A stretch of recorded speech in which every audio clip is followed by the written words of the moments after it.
충만해야 되겠는데 이게 또 나 혼자만 노력해 갖고 되는 게 아니잖아요. 나는 오늘부터 남편한테 잘해야지 그랬는데 남편이 퇴근하자마자 막 버럭 화부터 내고 그러면은 에이 없던 걸로 하고 한번 붙자 이래버리면 또 가정이 또 전쟁터가 되잖아요. 그죠? 사실은 그래서 이 모든 일에도 여러분에게 기쁨과 은혜가 충만하게 하는 모든 일에 성령의 도우심이 같이 있어야 돼요. 여러분의 마음을 내가 오늘부터 좀 남편을 잘해줘야지. 그런데 오늘따라 또 남편도 내가 올 때 과일 사왔어 이러면서 갖다 주고 이러면 서로 간에 참 하나님께서 이렇게 도우시는구나 라고 하면서 그 가정을 다 아름답게 맞춰 갈 수 있을 텐데, 이게 하나님의 도우심이 없으면 우리 마음대로 안 되는 경우도 상당히 많단 말이에요. 그래서 여러분의 달력에도 지금 이제 있겠지만은 6월 달을 이 성령을 테마로 해서 여러분과 함께 나눠보려고 합니다. 자, 근데 이제 여러분 교회를 다니면서 성령에 대한 이야기를 많이 들어봤는데 사람들마다 성령에 대해서 얘기하는 기준과 관점이 달라요. 어떤 사람은 성령을 받은 것을 방언을 해야지 성령을 받았다라고 하는 사람도 있어요. 어떤 사람은 예배 생활 잘 안 하고 있는데 난 성령 받았어 이런 사람도 있어요. 자기중심적인. 그래서 우리가 성경 중심의 신앙을 갖고 있다고 한다면 성경은 어떻게 성령을 말씀하고 있는가를 사실은 좀 깊이 있게 살펴볼 필요가 있습니다. 더구나 오늘 성령이 오셔서 오늘 우리에게 뭘 해주신가, 성령이 여러분에게 뭘 해주시는가, 또 그 성령의 은혜를 입은 사람은 성령께서 우리에게 뭘 요구하시는가, 이걸 또 알아볼 필요가 있겠죠. 그래서 성령을 배울 때 여러분이 성령이 무엇을 하시는가를 먼저 알아야 됩니다. 이 지금 우리가 에베소서를 이제 6월 달 동안에 내내 볼 건데요. 에베소서는 모두 6장으로 구성되어 있으면서 앞에 석장은 교리에 대한, 뒤에 석장은 이제 삶의 실천에 대한 부분을 얘기하는데, 에베소서를 보면 많은 사람들이 거기서 교회론을 얘기해요. 그러니까 교회가 어때야 된다라는 얘기를 에베소서가 되게 많이 말하거든요. 그런데 이 교회를 만들어 주시는 분이 또 성령이에요. 그러면 여러분 성령이 무슨 일을 하시는가? 쉽게 말하면 이래요. 예수님께서 성령을 보내실 때 내가 성령을 보내리니 성령이 내 말이 기억나게 하고 깨달아지게 하고 믿어지게 해서, 그래서 뭐 하게 한대요? 구원받게 한대요. 오늘 여러분 13절을 읽어봤지만 13절 내용을 보면 그래요. 하나님의 말씀을 듣게 하고 그 들은 말씀이 믿어지게 하고 믿어진 걸로 구원을 받게 하는, 이게 성령이 하시는 일이에요. 근데 이렇게 얘기하면은 그럼 간단한 걸 갖고 뭘 한 달 동안 내내 성령을 얘기하신다 그러세요. 근데 이게 생각같이 그렇게 간단하지가 않아요. 성령이 하시는 일이 엄청 방대하고 아주 다양해요. 그래서 에베소서는 성령이 하시는 일들을 이렇게 장마다 강조를 하고 있는데, 이제 여러분이 하나씩 이제 그래서 제가 4주 동안 진행해 나갈 성령 이야기를 먼저 프리뷰 먼저 얘기 드릴 거예요. 한번 보실래요? 자, 여러분 읽었지만 1장 13절 네 가지로 얘기를 할 건데요. 사인펜이나 볼펜 있는 분들은 줄 찍어놓고 1, 2, 3, 4를 매기면 더 좋을 거예요. 자, 1장 14절, 13절을 한 번만 다시 읽어볼게요. 이 내용은 뭐냐면 성령은 구속받은 죄인을 하나님의 백성으로 도장 찍어줘요. 인치신다. 자, 13절 읽어봅니다. 시작.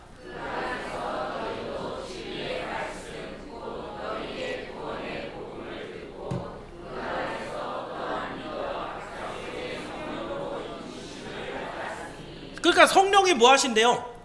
이 많은 사람들 중에 누가 구원을 받을지 이맘마다 가서 뭐 한대요? 도장 찍어준다는 거예요. 도장 찍어주는. 근데 도장만 찍어준다고 끝나는 게 아니잖아요. 그 다음에 이 사람이 어떻게 해야 되냐면 하나님 앞에 나와야 되거든요. 그래야 뭐 도장 찍어준 게 의미가 있죠. 그 내용이 어디냐면 2장 18절이에요. 자, 2장 18절 찾으셨으면 줄 긋고 한번 읽어봅니다. 시작.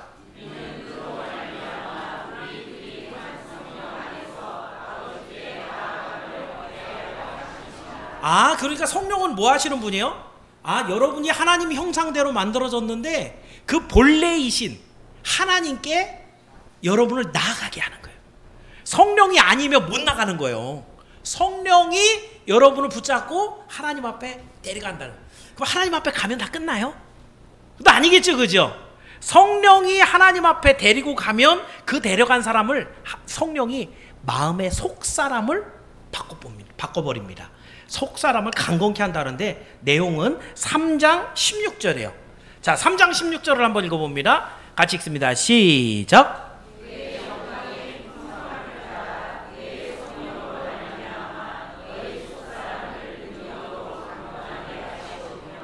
그러니까 성령이 하나님 앞에 우리를 데려가면 하나님이 말씀하실 거잖아요. 그 말씀을 듣고 감동되고 깨달아지면 나 잘못 살았구나 알겠죠. 그리고 나는 똑바로 살아야 되겠다. 하나님 잘 믿으면서 예배 생활 잘해야 되겠다. 이런 마음을 갖게 하는 그 속사람을 아주 강한 결단을 갖게 한다는 거예요. 그러면 이걸로 끝이 아니고 그건 이제 여러분 문제는 여기까지 다 해결되는데 이런 사람들을 전부 다 불러 모아서 뭐 하시겠어요? 성령이? 교회를 만드세요. 그게 4장 3절 4절 내용인데 뭐 별로 안 깁니다. 4장 3절 4절 한번 읽어봅니다. 시작.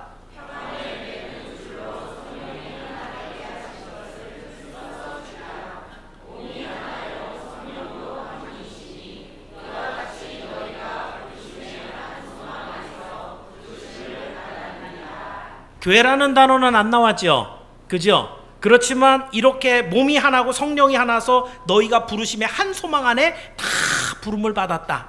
그 부르심을 받은 자들, 이 세상에서 끄집어냄을 받은 사람들이 모인 곳이 바로 에클레시아. 이게 에크가 바깥쪽이라는 뜻이거든요. 그래서 바깥으로 모인 사람들, 부르심을 받은 사람들, 이게 교회란 말이죠. 자, 그렇다고 한다면 지금 4주치 설교를, 그러니까 이 얘기는 다 준비했다는 얘기예요. 이미 요번 달에 성령에 대한 이야기를 이렇게 쭉 진행을 할 건데 순서대로 다시 한번 생각해 보실래요? 성령이 맨 처음에 여러분 이마에 도장을 찍어준다고요. 도장 찍어주고 나서 그냥 막 살아가고 있는데 어떻게 한다고요? 하나님 앞으로 인도. 하나님 앞에 일단 나오면 어떻게 된다는 거예요? 그 속사람을 회복시켜서 강한 그런 변화를 일으키게 하고, 이런 사람이 다 있죠. 그죠? 이런 사람 하나로 싹 묶어갖고 선양교회를 만드는 이 일까지도 성령이 하신다는 거예요. 자, 그래서 이렇게 하면은 교리적인 내용이라 좀 답답할 것 같다. 근데 제가 그렇게 설교 안 하잖아요. 그죠? 자, 요번에 6월 달에 있는 내용은 완전히 조직신학적인 교리 설교인데 이 교리 설교가 여러분의 삶에 얼마나 필요한 것인가 여러분이 한번 들어보시고, 오늘은 그래서 좀 첫날이라 좀 짤막하게 2가지로만 얘기를 할 겁니다. 성령 하나님께서 인치신다라는 것들을 통해서 내 이마에 하나님께서 택하신 구원의 도장이 있구나, 이런 것을 믿고 오늘 돌아가는 여러분의 발걸음이 하나님으로 인하여 기쁨이 충만하기를 주의 이름으로 축원합니다. 그래서 오늘 드리는 말씀 제목을 구원의 인을 치시는 성령, 그래서 2가지 살펴봅니다. 첫 번째, 성도는 성령의 인침을 받았습니다. 도장 쳐졌다는 얘기예요. 자, 13절을 벌써 2번이나 읽었지만 한 번 더 읽어보겠습니다. 본문 13절입니다. 같이 한번 읽습니다. 시작.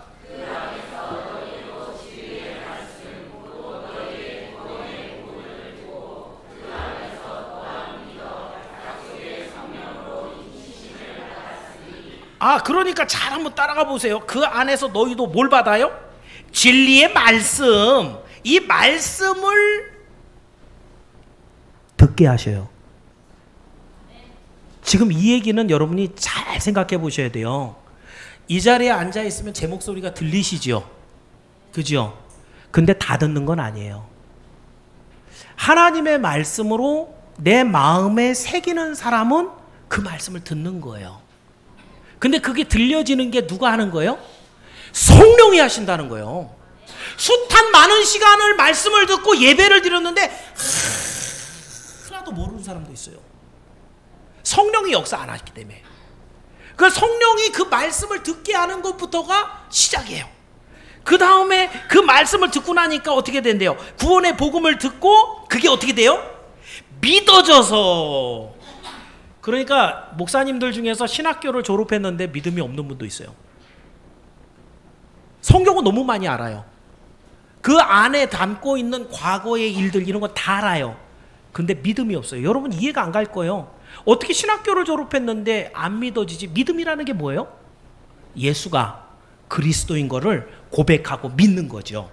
그런데 신학 교수가 그걸 안 믿어요. 예수님이 하나님의 아들이 아니라고 얘기하는 거예요. 예수는 이 역사적인 인물이라는 거예요. 그러면서 그걸 논증해 나가는 논문을 써서 박사가 됐어요. 그리고 신학교에 서서 가르쳐요. 여러분, 이게 믿어진다라는 것도 어마어마한 일이죠. 하나님의 말씀을 들어야지, 뭘 알아야지 믿지. 그러니까 들려지는 것도 문제인데, 이 들려진 게 여러분의 마음밭에 그대로 심겨져서, 야, 이건 놀라운 하나님의 말씀이구나. 너무 믿어진다 이거. 이렇게 되는 것은 성령이 역사하시는 거라는 거예요. 그러면 그 믿어진 걸 갖고 성경은 뭐라 그래요? 믿으면 어떻게 돼요? 제일 중요한 구원을 얻어요. 믿어야 구원을 얻는 거예요. 그 성령이 하시는 일은 우리에게 말씀이 들려지게 하고 그게 믿어지게 하고 구원을 받게 하는 거예요. 그러니 이 구원을 이 받는 모든 사람들에게 성령이 제일 먼저 가서 뭐 하신다는 거예요? 이마에다가 도장을 찍어줘요. 이 사람은 하나님의 말씀을 듣고 믿었다라는 것을 도장을 찍어주는 거예요. 자, 그런데 이제 여기에 그러니까 쉽게 말해서 예수님을 영접한 사람은 성령이 구원하려고 도장을 찍어놓은. 근데 여러분, 이 도장을 언제쯤 찍었을까요? 저는 그런 고민 되게 많이 하거든요. 하나님이 도장을 언제쯤 찍어주셨을까? 옆 사람 잠깐 보세요. 이마 좀 한번 봐주세요. 빨간 거 보이세요? 보통 도장 빨간색으로 인주로 찍잖아요, 그죠? 안 보이죠? 보인다 그러지 마시고. 안 보이잖아요, 그죠? 근데 분명히 성경은 써놨단 말이에요. 구원받을 사람을 도장 찍어놨다고. 언제쯤? 여러분을 만드시기도 전에, 태초 전에 이미 다 도장 찍어놨다. 아니, 이건 이해가 안 가는 거예요. 내가 이마가 있어야지 찍지. 이마가 만들어지기 전에 찍어놓으셨다는 거예요. 이건 정말 놀라운 일이 아닐 수 없어요. 그런데 이 도장이 찍어있는, 그러니까 이 얘기를 하는 거는 지금 현재 예수를 안 믿었는데, 교회 안 다니는데, 그런데 아직 자기가 몰라서 그렇지 도장 찍어있는 사람이 있을까 없을까요? 있어요. 그런 사람 많아요. 그래서 전도하는 거예요. 전도는 도장 안 찍어진 사람, 여러분이 도장 찍고 다니는 게 아니에요. 도장 찍어졌는지도 모르고 세상에서 막 살고 있는 사람, 이 사람들을 하나님의 이름으로 불러서 도장 찍은 거 확인시켜주는 거, 이게 전도예요. 자, 그렇다고 한다면 이 성령이 도장을 찍어줬다. 고대 근동에서 도장이라는 걸 개념으로 한번 설명해 드릴게요. 두 가지가 있어요. 도장을 찍는다라는 건 정치적인 측면에서, 경제적인 측면에서. 뭘 뻑뻑하게. 여러분, 도장은 그 찍은 사람의 권위가 담깁니다. 그러니까 이게 딱 사인할 때 왕이 찍었는지, 아니면 거기에 뭐 태수가 찍었는지, 어떤 아버지가 찍었든지, 아니면 꼬맹이가 자기가 막 자기 도장 찍었든지, 그것마다 다르죠, 그죠? 대표적인 구절이 이제 여러분이 잘 알고 있는 에스더의 하만의 관계에 빠진 아닥사스다 왕이 조서를 하나 내리죠. 어떤 날 딱 제비 뽑은 날, 그날 유대인들은 다 죽여라. 그리고 나서 인장 반지에다 보통 도장 만들었거든요. 인장 반지라 그래요. 그래서 우린 인감 도장이라 그러잖아요. 인장할 수 있는 이 반지예요. 이걸 빼갖고 하만을 준 거예요. 그러니까 하만이 어떻게 해요? 자기가 원하는 대로 막 쓰고 거기다 도장 꾹 찍어버렸어요. 근데 나중에 알았죠. 모르드게하고 이런 모든 얘기를 알고 나서, 야, 이거 취소 하려고 했는데 할 수 있어요, 없어요? 왕의 권위로 된 거라.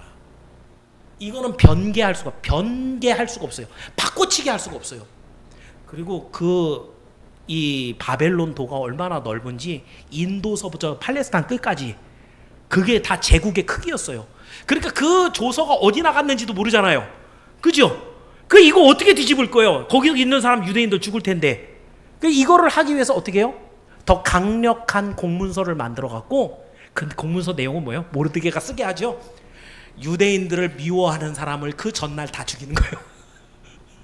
그걸 또 왕의 인증으로 해갖고 뚝 찍어놓으니까 이건 왕의 권위가 담겨갖고, 그 다음부터는 사람들이 그걸 1년 내내 이제 그 날까지 계속 붙여놓는 거예요.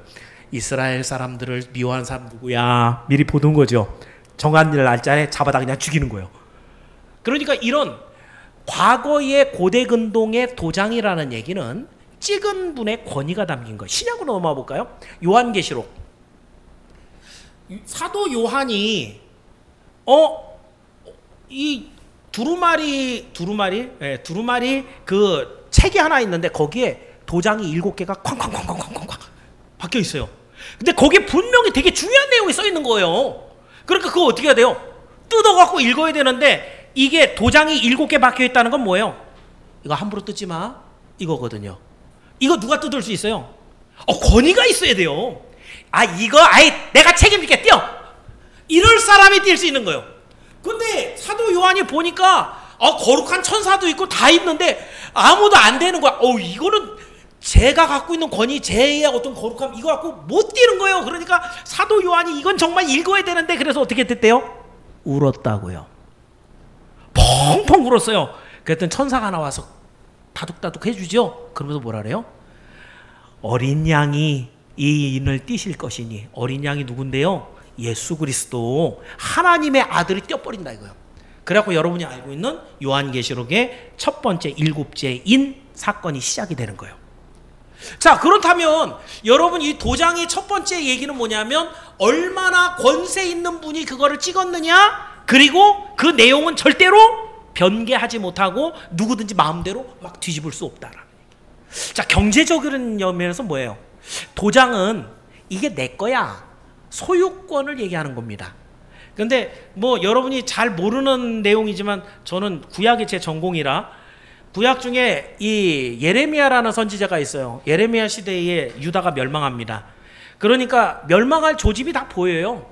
그래갖고 이제 니네 멸망해. 그러다가 결국 이제 예레미야가 거의 임박해갖고 70년이 차면 하나님이 회복해 주신대 이런 얘기를 했어요. 자, 여러분 그 동네가 멸망할 것 같으면 땅값이 어떻게 될까요? 땅값이 안 나가겠죠, 그죠? 누가 땅을 사겠어요? 근데 어느 날 하나멜이라고 하는 이 예레미야의 이 사촌이 옵니다. 그러면서 땅을 사라는 거예요. 누가 사겠어요? 아무리 조카가 사달라 그래도. 근데 예레미야가 이걸 딱 듣고 이거 하나님 뜻이구나. 삽니다. 그리고 도장으로 찍어요. 그리고 나서 뭐라 그래요? 하나님께서 70년이 지나면 다시 사고 팔고 이런 걸 하게 하신대. 그러니까 이거는 뭐예요? 70년 후에 예레미야는 없어요. 죽어서. 그렇지만 자기 후세 아들 딸들이 이걸 자기 기업으로 받을 수 있도록 내가 도장 찍어놓고 도장 찍습니다. 그리고 나중에 내 소유로 인정받을 거야. 그러면서 그걸 딱 찍어줘요. 여러분도 인감도장 찍죠? 인감도장 함부로 막 굴려요, 안 굴려요? 그거 잘못 굴리면 어떻게 돼요?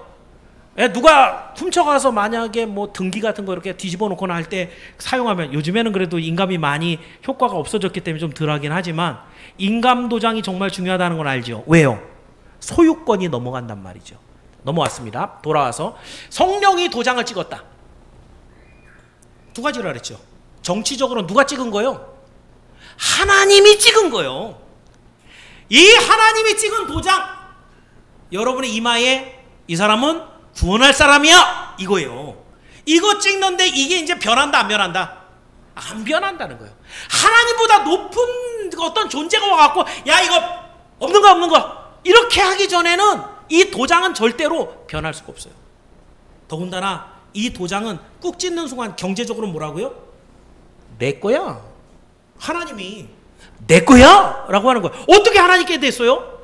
예수 그리스도께서 십자가의 보혈로 우리를 다 사셨거든요. 그 하나님 거니까 이건 아무도 이거 내가 가져갈 거예요. 하나님 거라니까. 하나님이 그거를 꼼짝달싹 못하도록 도장 찍어 놓는다는 거예요. 누가 하신다고요? 하나님이. 오늘 말씀대로 한다면 성령이 여러분의 이마에 도장을 찍어준다라는 의미. 만약에 그냥 여러분이 하나님이 그냥 구원받을 사람으로 도장 찍어놨어 이렇게 생각한 것과 지금 여러분이 배경을 설명을 듣고 이건 절대로 못 바뀌는 거구나. 하나님이 당신 소유를 삼아서 안 뺏기는 거구나. 이걸 알면 다시 옆 사람 이마 한번 봐주세요. 그분을 얼굴을 잠깐 봐주세요. 하나님 겁니다. 함부로 때리거나 욕하거나 그러시면 안 됩니다. 알겠죠? 여러분은 하나님이 도장 찍어서 구별한 사람들이다. 절대로 그 구원을 여러분이 실패해서 넘어지지 않습니다. 변개가 안 된다라는 의미는 우리에게 맡겨둔 게 아니라는 거예요. 우리가 뭘 열심히 해갖고 내가 구원을 획득하는 이런 게 아니라는 거예요. 변하지가 않아요, 우리 구원은. 그러니 이 은혜를 받은 게 우리니, 이거를 누가 알게 하시는 거예요? 성령이 알게 하시는 거예요. 그러니까 성령이 충만한 것과 충만하지 않은 것의 차이를 아시겠어요? 성령이 충만한 사람은 뭘 확실히 알아요? 내가 하나님의 구원받았다는 걸 알아요. 내가 하나님의 것이라는 걸 알아요. 성령이 충만하지 않으면 나 구원 받을라나? 하나님이 나를 지켜주실라나? 혹시 내가 오늘 예배 빼먹으면 하나님이 벌 내려서 나 또 이게 구원에서 빠지진 거 아닌가? 이런 걱정을 하고 있으면 이 사람은 어떤 사람? 성령이 충만하지 않은 사람. 여러분이 성령이 충만해야 된다라는 것들을 성경의 교과서적인 그런 이론적인 접근으로 하면 얼마나 뻑뻑해요. 성령 충만? 힘든데? 라고 생각하는데 성령은 충만해도 되고 안 해도 되는 게 아니에요. 항상 충만해야 돼요. 하나님이 역사해 주시고 인으로 찍어주신 여러분은 성령의 충만함으로 이 믿음 가지고 늘 하나님 앞에 담대하기를 주의 이름으로 축원합니다. 자, 그럼 두 번째는요, 성도는 구원의 보증으로 성령을 받았다라는 것인데요, 말은 조금 어려워요. 한번 설명을 들어보세요. 그럼 도장 찍은 거 여러분 눈에 안 보인다 그랬죠? 그런데 도장을 볼 수 있는 존재가 있어요. 여러분 이마에 도장 찍었는지 안 찍었는지 누가 알까요? 첫 번째, 하나님이 아시죠? 그죠? 찍으셨으니까. 두 번째, 또 누가 알아요? 천사가 알아요. 천사가. 요한계시록에 보면은 천사들이 찍게끔 하거든요. 천사들도 그거 본다는 얘기죠. 또 누가 할까요? 마귀가 합니다. 예, 이 영적인 도장이기 때문에 마귀도 구원받을 하나님의 백성이 누군지 알아요. 그러니까 제가 가끔 얘기하잖아요. 마귀가 제일 관심을 갖고 넘어뜨리려고 하는 것은 세상 사람이 아니에요. 세상 사람은 어차피 손 붙잡고 같이 지옥에 떨어질 거거든요. 그러면 마귀가 아주 기를 쓰고 넘어뜨리려고 하는 사람은 누구라는 거예요? 저와 여러분이에요. 성령이 도장 찍어 놓은 사람들을 어떻게든지 넘어뜨리려고 하는 게 마귀의 목표란 말이죠. 자, 그렇다고 한다면 여러분, 하나님하고 천사하고 마귀는 그러면 우리 도장 찍은 거 아는데 여러분은 모르는 게 궁금해요, 안 궁금해요? 여러분도 궁금하죠? 알고 싶지 않아요? 관심 없어요? 남의 얘기예요? 여러분 얘기잖아요, 그죠? 여러분이 나중에 정말 모든 세상의 삶을 마치고 천국에 갈 때 내가 진짜 천국에 들어갈지 안 들어갈지는 뭘 갖고 알아요? 왜? 도장 찍은 사람은 들어가는 거죠, 그죠? 그럼 그게 궁금하지 않다 그러면은 그 사람은 믿음이 없거나 천국이 안 믿어지는 거예요, 그죠? 천국이 믿어지는 사람이라면 반드시 난 찍혔나? 궁금하겠지요. 그래서 우리 성령께서 우리에게 증거를 주시는 거예요. 14절 말씀 한번 읽어볼게요. 본문 14절입니다. 같이 읽습니다. 시작.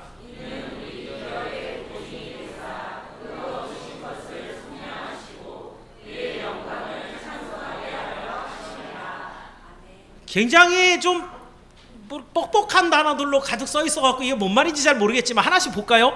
이는 우리 기업의 보증. 그러니까 기업이 뭐예요? 이거는 이제 우리가 이 세상 삶을 살고 나서 하나님이 주실 것, 천국을 얘기하는 거예요. 그러니까 우리가 천국에 들어가는 천국 백성이라는 것을 보증해 준다는 거예요. 그럼 여러분도 뭐 이렇게 장사를 하거나 이러면은 계약서 쓰죠. 물론 여러분이 건물을 소유하고 있으면 뭐 굳이 필요 없지만 거의 뭐 건물을 갖고 계신 분이 많지 않다 보니까, 예, 거기에 뭐가 들어가요? 개업하려면 그냥 계약서만 쓰면 돼요. 보증금 준비해야 되죠, 그죠? 그리고 월세 얼마씩 낸다. 그 다 계약서 안에 들어가는 내용이잖아요. 우리나라는 보증금을 되게 많이 잡아요. 예를 들어서 뭐 한 달에 한 20만 원 월세인데 보증금은 뭐 1,000만 원. 그럼 몇 달치예요? 그 만약에 월세를 못 내면 그만큼 이걸 보증금으로 붙잡고 있다가 월세 그걸로 깐다는 얘기죠. 그런데 이런 보증, 그런데 여기에 말하는 이 보증, 아르라본이라는 원어 자체가 보증금이란 뜻이에요. 돈으로 붙잡아 놓은 거예요. 그거로 이제 확정 지어 놓은 거죠. 이 어떤 것을 계약을 해서 확실하게 지불하겠다라는 것으로 미리 주는 것을 얘기합니다. 성경에 이 보증금으로 그대로 쓰였던 아주 정확한 예가 하나 있어요. 뭐가 있냐면 유다와 다말. 예, 이 유다가 자기 며느리인지도 모르고 통간을 하게 되죠, 그죠? 근데 그 며느리가 아주 맹랑하게 그러죠. 당신이 나한테 어린 양 한 마리를 주면 되는데 어린 양 지금 안 갖고 왔으니까 그거 줄 때까지 세 가지를 달라 그래요. 당신이 갖고 있는 도장과 끈과 지팡이, 이걸 보증으로 하겠습니다. 나중에 갖다 주려고 그러죠, 그죠? 근데 못 찾아갖고 못 주고, 갖고 이 보증물은 뭘 주기 위한? 사실 성경에서는 다음에 주는 게 더 큰 거예요. 다음에 주는 거 더 큰 거로 줄 건데 그것에 대한 약조로 이걸 줄게 라고 하는 게 보증물에, 아까 제가 우리나라 계약하고 비교를 할 때 우리나라는 보증금이 엄청 크잖아요. 근데 사실은 이 성경적으로 봤을 때는 바깥에 나중에 줄 것을 위해서 미리 주는 적은 정표 같은 이런 것이 바로 보증금, 보증이란 뜻이에요. 자, 그런데 그러면 오늘 성경에서 이 천국을 보증해 줄게, 이 얘기죠. 천국을 내가 보증하기 위해서 너희한테 줬어 라고 하는 게 뭐예요? 오늘 본문대로 얘기하면 그게 성령이에요. 성령을 우리에게 주셔서, 야, 너 여기 도장 찍은 거 안 보여? 안 보이지. 안 보이는데 성령을 줘서 성령이 갖고 있는 사람은 저기 천국에 도장 찍고 들어가는 사람인 걸 믿어 라고 말씀 주신 게 바로 오늘 본문인 거예요. 자, 그렇다면 여러분, 성령은 구원받지 못한 사람에게는 도무지 임할 수가 없습니다. 성령은 구원받지 않을 사람에게 갈 수가 없어요. 왜요? 이게 뭐라고요? 보증물이라니까요. 내가 너 구원받기로 작정했어. 그래갖고 찍어주는 게, 그래갖고 성령을 주는 게 보증물이에요. 그러니까 성령이 가 있는 사람은 무조건 뭐 한 거예요? 보증금 받은 거예요. 이거 갖고 천국 들어가는 거예요. 그러니까 성령 받은 사람이면 무조건 어떻게 되는 거예요? 천국 들어가는 거예요. 거꾸로 성령 못 받은 사람은 절대로 천국에 들어갈 수가, 보증금이 없으니까 못 들어가는 거예요. 자, 그랬을 때 여러분, 우리가 만약에 그러면 다시 성령으로 충만하고 성령을 의지하고 성령의 인도를 받고 성령의 말씀대로 살려고 애를 쓰고 있다라고 한다면 성령 받은 거죠. 그럼 그 사람은 어떻게 된다는 거예요? 천국 간다는 거예요. 그러니까 여러분이 그냥 내 안에 성령이 있나? 내가 성령을 받았나? 근데 성령이 하시는 일이 뭔데요? 계속 한 달 동안 얘기할 거예요. 성령이 하시는 일은 우리로 하여금 자꾸 말씀을 읽게 해요. 하나님 앞에 예배하게 해요. 기도하게 해요. 자꾸 예수님의 말씀대로 살려고 해요. 복음을 전하게 해요. 하나님을 기뻐해요. 찬양해요. 이런 모든 일들은 성령이 하게 하는 일이에요. 그렇다면 여러분의 삶을 한번 들여다봐야죠. 아까도 제가 그랬어요. 성령이 여러분 충만해도 안 해도 상관이 없습니까? 우리가 생각할 때 성령 충만 그러면 굉장히 부담스럽잖아요. 야, 성령 충만하려면 기도해도 해야 될 것 같고 금식도 좀 해야 될 것 같고 2시간씩 기도도 해야 될 것 같고 여러 가지 성령 충만에 대한 여러분 나름대로의 부담감이 있는데 그런 것들 때문에 그냥 예수 믿으면 되지 마. 성령은 다음 주에 받기로 하고 이렇게 생각하고 넘어갈 수 있는데 성경에 말하고 있는 내용은 그렇지 않다는 거예요. 우리는 늘 성령으로 충만해야 될 줄을 믿기를 바랍니다. 그 빈틈을 노려요. 누가? 사탄이. 여러분을 어떻게든지 노력해 가려고 우는 사자처럼 여러분을 틈을 보고 있는 이 마귀가 여러분이 성령 충만하지 못한 그 틈을 타서 여러분을 노략질해 간다는 거예요. 자, 그렇다고 한다면 여러분, 성령은 여러분의 구원에 확정을 하는 인을 치시는 분이면서 그 구원을 증명하시는 분이에요. 성경은 우리에게 그래서 늘 성령을 충만하라고 합니다. 그러므로 성령 충만을 오늘도 여러분이 입는 것을 노력하길 바랍니다. 너희는 성령 충만을 입으라 그랬고요. 성령 충만한 걸 쏟아버리지 말라 그랬고요. 성령 충만을 위해서 애를 쓰라고 그렇게 하고 있어요. 성경은. 오늘도 여러분이 성령 충만하기 위해서 여러 가지 시도들을 해야 됩니다. 성경 일독반 있죠? 뭐 하려고 그러는 거예요? 저하고 이렇게 얘기가 좀 잘 통하려고 성경 많이 읽으세요? 아니면은 연말에 성경 일독 상을 받아야 되니까 이것 때문이에요? 아니죠. 성경 왜 읽어요? 성령의 충만함을 얻기 위해서. 여러분 오늘도 나와서 예배 드리는 예배 안 드리고 가면은 그래도 주일인데 이런 단순한 생각 말고 오늘도 가서 하나님이 주시는 말씀의 은혜를 누리고 성령의 충만함을 받고 뭔가 좀 힘을 내서 성령의 뜻대로 살아야지 이런 목표를 갖고 오늘 예배 나오는 거란 말이죠. 그렇다면 여러분, 성령 충만은 여러분의 삶 속에 빠뜨리지 말아야 되는 신앙의 요소예요. 이것을 여러분이 기억하면서 이 6월 한 달 동안 통과하면서 나도 성령 충만으로 가득해야 되겠다. 성령의 충만함을 받아야 되겠다. 이 결심을 가지고 오늘 여러분의 삶을 살아가기를 축원합니다. 말씀을 정리해 봅니다. 6월은 성령 하나님의 역사를 보고 있는데요. 아주 대단한 기적의 사건, 드라마틱한 그런 사건을 통해서 예수님을 만났다 하더라도 성령의 인도하심이 없으면 우린 구원을 받을 수가 없습니다. 지난주에 제가 우리 주일학교 설교를 그 얘기를 했었어요. 거러사 지방에 귀신 내쫓아준 사건. 예수님이 하신 일들을 다 봤거든요. 2,000마리의 돼지떼가 다 달려가서 그 절벽에서 떨어져서 죽은 사건. 그런데 그 돼지가 죽은 게 중요한 게 아니라 그 왜 죽었어요? 그 돼지는. 왜? 마귀가 들었었는데 군대 귀신이 거라사 그 사람에게서 나가서 돼지한테 들어가서. 그렇게 결국 돼지는 죽었지만 누가 살았어요? 그 귀신 들렸던 사람이 살았거든요. 예수님이 하시는 역사는 구원의 역사였단 말이에요. 사람을 살리고 하나님께서 회복시켜주는. 그런데 거기에 있었던 모든 사람들이 예수님께 뭐라 그랬어요? 예수님, 가세요. 예수님을 분명히 만났거든요. 아주 드라마틱하잖아요. 그 사람이 어떤 사람이었어요? 아무도 못 제어하는 쇠사슬을 막 끌어버리고 막 찢어놓고 사람들하고 덤벼 싸우고 아무도 못 건드리는 사람이었단 말이에요. 이 사람이 정신을 차리고 옷을 입고 하나님 앞에 무릎을 꿇고 말씀을 듣고 있는 이 놀라운 변화가, 드라마틱한 이 변화가 일어났는데, 그럼 그 변화를 본 현장에 있는 모든 사람들이 다 구원을 받느냐? 딱 한 명만 구원받은 거예요. 그 귀신 내쫓아준 그 사람만이 예수님, 제가 예수님 따라갈게요. 오늘 이 자리에도 사실은 하나님께서 부르셔서 정말 하나님의 말씀을 듣는 자리에 다 있지만 성령의 인도하심이 아니고서는 이 말씀이 여러분 가슴에 새겨지지도 않거니와 믿어지지도 않는다는 거예요.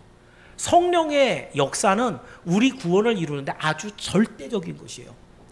그러니 여러분의 기도 안에 성령이여 도우사 우리를 인도하시고 나를 도와주옵소서, 이 기도는 빠지면 안 되는 기도라는 거예요.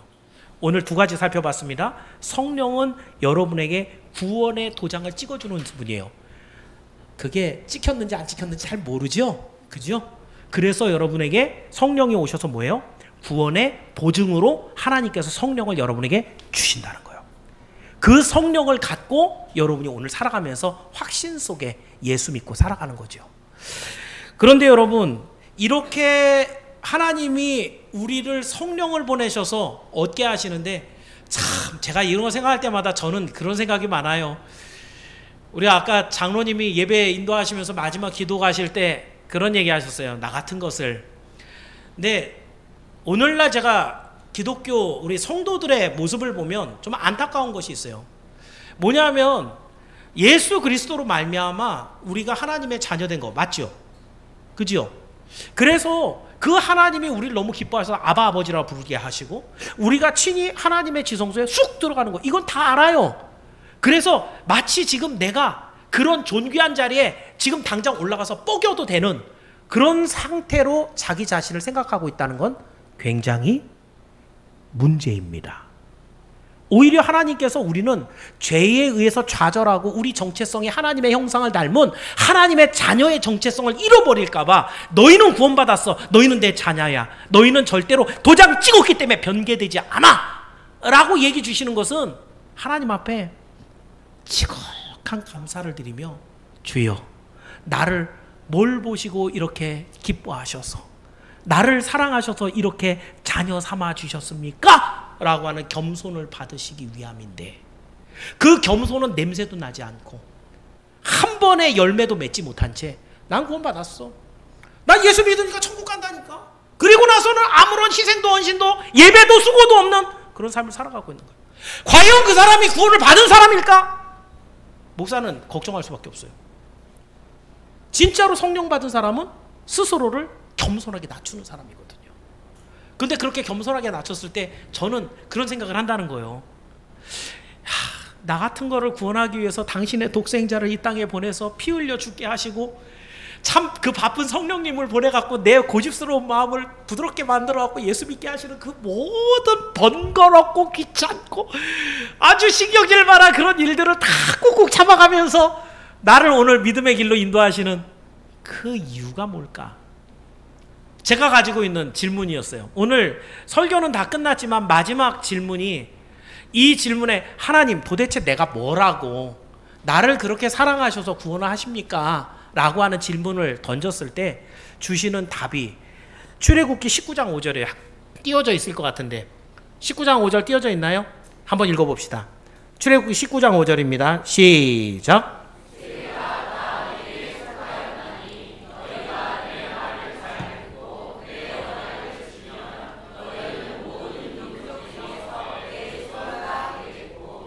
여러분 여기에 이스라엘 백성 출애굽기 19장은요 20장에 십계명이 나와요.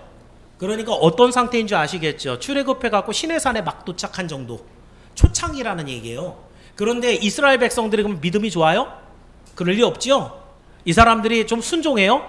그럴 리 없죠. 목이 곧은 이스라엘 백성들인데 첫 하나님이 하시는 말씀 중에 여러분 눈에 안 보이는 단어가 있습니다. 그게 뭐냐면 너희는 모든 민족 중에 내 소유라고 하는 단어예요. 이 내 소유라는 단어 원어가 세굴라입니다. 이 세굴라가 특별한 보물이라는 뜻이에요. 다이아몬드가 비싸죠. 한 10부 정도 된다고 한다면은 몇백이 나가면 몇천 나갈 겁니다. 근데 그 다이아가 왜 비싸요? 몇 개 없어서 그래요. 그죠? 희소성 때문에 그래요. 만약에 여러분 나갔는데 저 돌덩어리가 다 다이아몬드다. 그럼 다이아몬드는요? 똑같답니다. 그죠? 네. 사실은 하나님이 이것을 얼만큼 희소하게 만들어 놓느냐 이건 우리가 갖고 있는 경제 논리예요. 그렇지만 이 모든 가치는 누가 부여해요? 하나님이 부여하시는 거예요. 우리가 죄로 인하여 고집스럽고 정말 별 볼 일 없고 쓸모없는데도 하나님이 보실 때 우리를 볼 때 저 굴러다니는 돌덩이만도 못하는 우리인데 하나님은 보실 때 당신의 독생자를 보내서 성령을 보내서 번거롭고 힘들고 고통스러운 시간을 거쳐서 구원한 당신의 백성 하나하나를 볼 때 세굴라 특별한 보물이라는 거예요. 내가 대단해서가 아니라 하나님의 기준이 하나님이 그렇게 기준을 삼아버리신 거예요. 그러니까 우리가 하나님 앞에 늘 감사하고 은혜를 누린다는 얘기는 우리 하나님이 택도 없는 우리를 이렇게 사랑하셨다는 거예요. 오늘도 그 사랑 때문에 우리에게 구원을 적용시켜 가시고 그 성령으로 충만하게 하시고 그 하나님을 고백하게 하시고 우리 입술의 찬양을 통해 당시 영광 받으시기를 기뻐하신다는 거예요. 우리가 뭐 해야 될까요? 지금 우리가 해야 되는 일은 뭐겠어요? 우리는 그저 하나님 감사합니다. 어쩌면 우리를 이렇게 사랑하셨습니까? 이 고백이 끊어지지 말아야 되겠죠. 그 하나님의 말씀 앞에 겸손함으로 들어야 되겠죠. 그 말씀에 우리한테 주시는 말씀 앞에 아멘으로 순종하는 그런 모습이 있어야 되겠죠. 안 변해요. 우리 하나님이 도장 찍어놓은 건 누가 바꿀 수가 없다니까요. 이건 확정이 돼버린 거예요. 그러니 이 길을 걸어가는 여러분은 그 하나님이 의도한 대로 정말 하나님의 영광을 위해 살아가는 참으로 우리 하나님이 기뻐하는 특별한 보물로 살아가는 여러분이 모두 되기를 주의 이름으로 축원합니다. 기도하겠습니다. 은혜로우신 아버지 하나님 감사합니다. 오늘은 성령